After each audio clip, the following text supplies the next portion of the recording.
నమస్కారం. ఈటీవీ 360కి స్వాగతం. ముందుగా ప్రధానాంశాలు.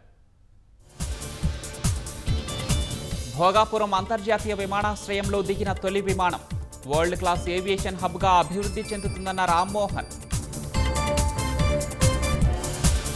సీమ ఎత్తిపోతలపై రేవంత్ రెడ్డి వ్యాఖ్యలు అసంబద్ధమన్న ప్రభుత్వం.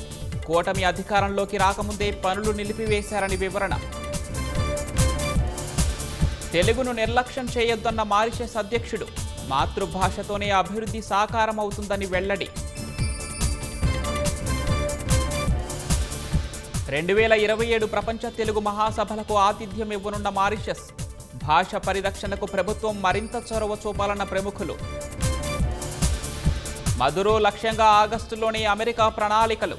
కరేబియన్ సముద్రంలో మాటు వేసి అదును చూసి దాడి. అశ్లీల కంటెంట్పై ఎక్స్ కీలక ప్రకటన. చట్టవిరుద్ధ అంశాలు అప్లోడ్ చేసే ఖాతాల సస్పెన్షన్కు నిర్ణయం. భారత్లో టీ20 ప్రపంచ కప్ ఆడబోమన్న బంగ్లాదేశ్. మ్యాచ్లను మరో దేశంలో నిర్వహించాలని ఐసీసీకి విజ్ఞప్తి.